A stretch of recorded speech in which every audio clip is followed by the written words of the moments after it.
जय हिंद। आज हम लोग देखते हैं कि हम लोग वर्तमान जीवन में कोई व्यक्ति खुश नज़र आता है तो कोई दुखी नज़र आता है, कोई तनाव में नज़र आता है, कोई चिंता में नज़र आता है। तो इसका कारण क्या है? इसका कारण कहीं कोई और नहीं बल्कि हम लोग स्वयं होते हैं। हमारे पास ज्ञान इंद्रियां होती है और यही हम लोगों को ज्ञान कराती है और ये हमारे मन को इन्फॉर्मेशन देती है, सूचनाएं देती है। अगर मान ले कोई व्यक्ति हमें कुछ अच्छा कहता है तो कान उसे सुनकर हमारे मन को देता है और मन हमारा प्रसन्न हो जाता है।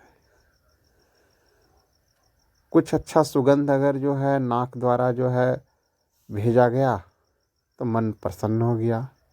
शुद्ध वायु नाक द्वारा चला गया तो मन प्रसन्न हो गया।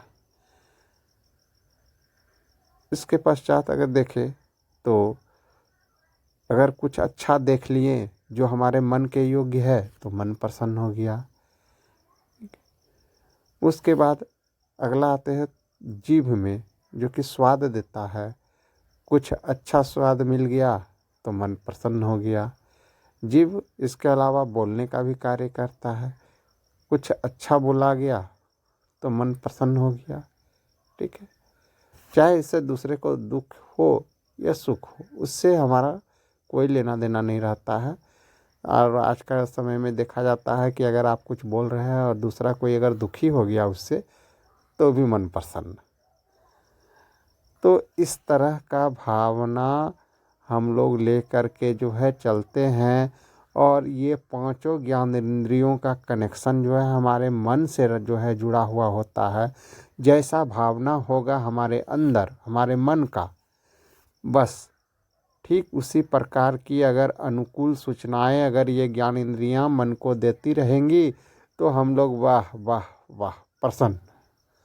और अगर इस ज्ञान इंद्रियों के माध्यम से हमारे मन को ऐसी सूचनाएं मिलेंगी जिससे हमारा मन जो है क्या हो जाएगा, दुखी हो जाएगा, तो हम उदास, तनाव, चिंता, डिप्रेशन आदि आदि में उलझ करके रह जाते हैं। तो इस प्रकार से अब हम लोग समझ सकते हैं कि यही मन हमें सुख देता है और यही मन हमें दुख देता है।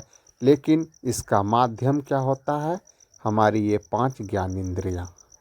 इन 5 ज्ञान इंद्रियों को अगर हम लोग केवल इसलिए रखें कि ये दूसरे के अनुकूल हो, हमारे अनुकूल नहीं, दूसरे के अनुकूल हो, तो कभी भी न हमें सुख न कभी दुख का कोई एहसास नहीं होगा और हम लोग एक सामान्य जीवन जीते हुए और हमेशा अपने आप को एक प्रसन्न चित्त मुद्रा में पाएंगे।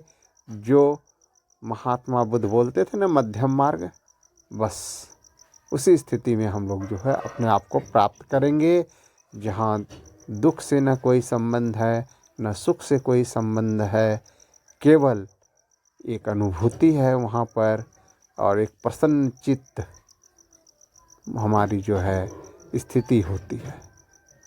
तो क्यों ना आज से ही हम लोग अपने ज्ञान इंद्रियों के ऊपर ध्यान दें। जय हिंद।